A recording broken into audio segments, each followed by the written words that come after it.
আসসালামু আলাইকুম।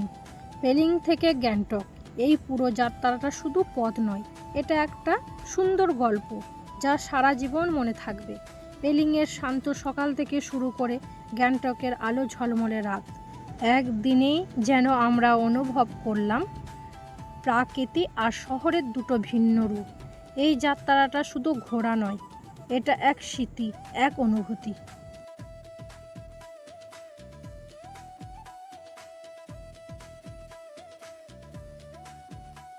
সারাদিনের যাত্রার মাঝে দুপুরে আমরা একটু থামলাম খাওয়া দাওয়ার জন্য। গরম গরম ভাত, ডাল, সবজি, এই সহজ খাবারটা তখন হয়ে উঠেছিল সবচেয়ে তৃপ্তি। পাহাড়ের ঠান্ডা হাওয়ায় বসে এই খাবারের স্বাদ সত্যিই অন্যরকম অনুভূতি। খাওয়া দাওয়ার শেষে আমরা রওনা দিলাম সুন্দর রাবাংলার দিকে। এই জায়গাটা আলাদা একটা শান্ত পরিবেশ আছে, ঠান্ডা হাওয়া, নীরবতা আর পাহাড়ের সৌন্দর্য। মনে হচ্ছিল সময়টা একটু থেমে যাক। छोटा सा रबंगला बाजार।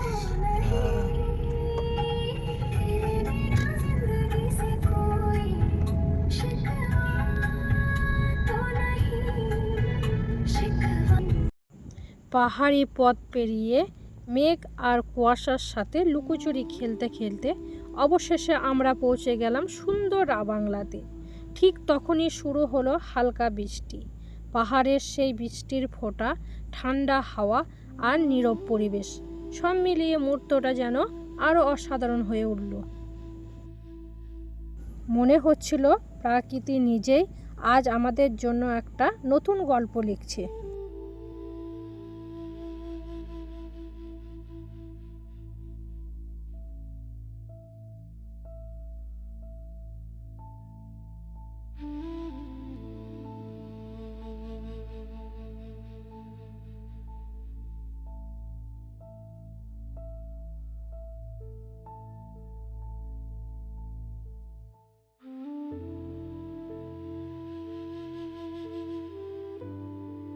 আমরা পৌঁছে গেলাম বিখ্যাত বুদ্ধ পার্কে।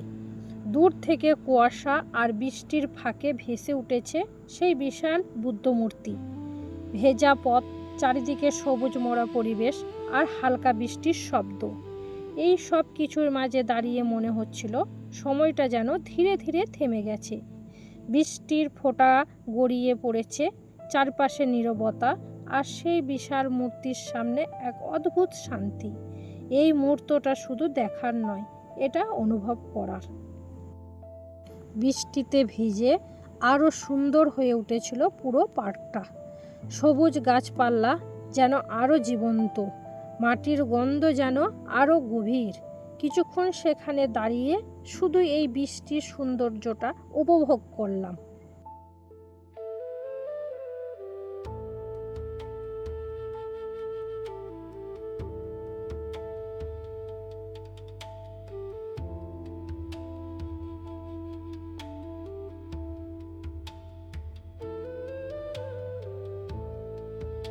রাবাংলায় এই বৃষ্টি ভেজা বিকালটা আমাদের সফরের সবচেয়ে আলাদা মুহূর্তগুলোর একটা হয়ে রইল।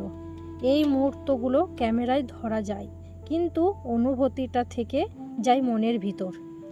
রাবাংলার এই বৃষ্টি ভেজা বিকেল, মনে হচ্ছিল প্রকৃতি নিজেই একটা নতুন গল্প লিখেছে।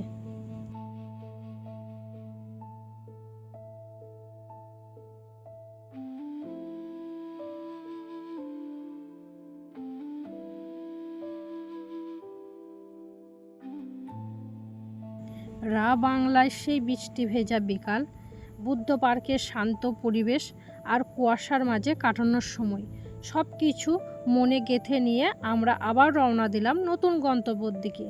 পাহাড়ের রাস্তা, গাড়ির জানালা, বৃষ্টির ফোঁটা আর চারিদিকে অন্ধকার নামতে শুরু করেছে। এই যাত্রাটা যেন আরও রহস্যময়, আরও সুন্দর হয়ে উঠেছিল। ধীরে ধীরে আলো কমে আসছে, পাহাড়ের আঁকাবাঁকা পথ, গাড়ি এগিয়ে চলছে। মাঝে মাঝে দূরের কোনো গ্রামের আলো চোখে পড়ছে, আর মনে হচ্ছে এই পথটা যেন একটা গল্প বলছে। বৃষ্টির শব্দ, ঠান্ডা হাওয়া আর নীরব রাত, এই যাত্রাটা শুধু ঘোরার না, এটা একটা অনুভূতি।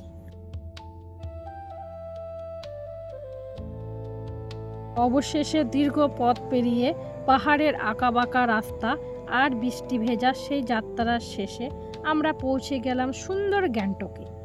পেলিং আর রা বাংলায় সেই নীরব শান্ত পাহাড় পিছনে ফেলে হঠাৎ সামনে খুলে গেল এক সম্পূর্ণ আলাদা দৃশ্য।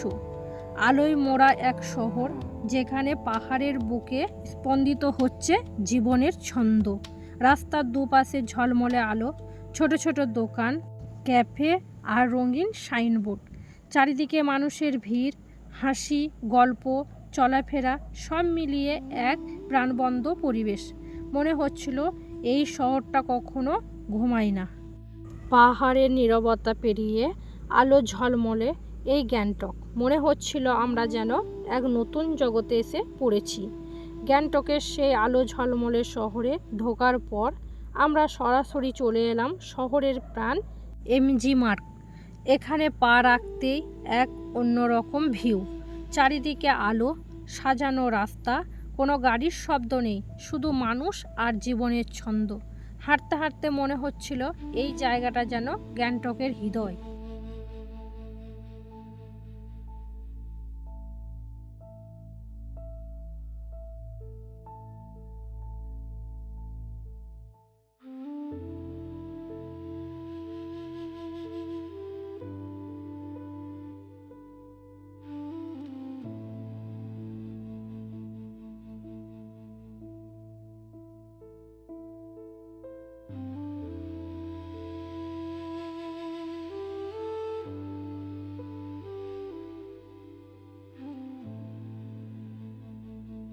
একটু ঘুরে দেখার পর শুরু হলো ছোট্ট কেনাকাটা।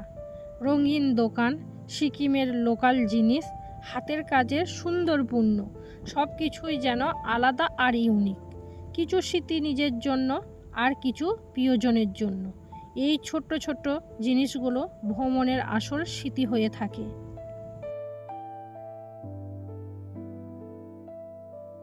কেনাকাটা আর ঘোরাঘুরির পর আমরা ফিরে এলাম আমাদের হোটেলে। সারাদিনের ক্লান্তি নিয়ে গরম গরম রাত্রে খাবার সামনে এলো। ভাত, ডাল, সবজি আর গরম রান্না। এই সহজ খাবারটা তখন মনে হচ্ছিল সবচেয়ে স্পেশাল। পাহাড়ের ঠান্ডা আবহাওয়ায় বসে শান্তভাবে এই ডিনারটা উপভোগ করলাম। দিনটা ছিল অনেক লম্বা, অনেক নতুন জায়গা, নতুন অভিজ্ঞতা আর অনেক স্মৃতি। খাওয়া দাওয়া শেষ করে আমরা আমাদের রুমে ফিরে এলাম। বিছানায় শুয়ে আজকের দিনটা প্রতিটা মুহূর্ত মনে করতে করতে কখন যে ঘুম এসে গেল তা বুঝতেই পারলাম না। কিন্তু এই গল্প এখানেই শেষ নয়। আগামীকাল শুরু হবে আমাদের সফরের সবচেয়ে রোমাঞ্চকর দিনগুলোর একটি।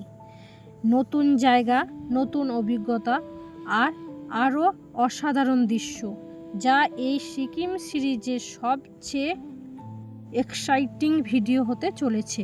আজকের দিনটা ছিল এক সুন্দর শুরু, কিন্তু আগামীকাল সেই গল্প যা আরও রোমাঞ্চকর হতে চলেছে।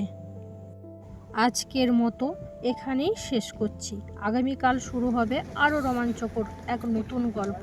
সাথে থাকুন, সুস্থ থাকুন। আল্লাহ হাফেজ।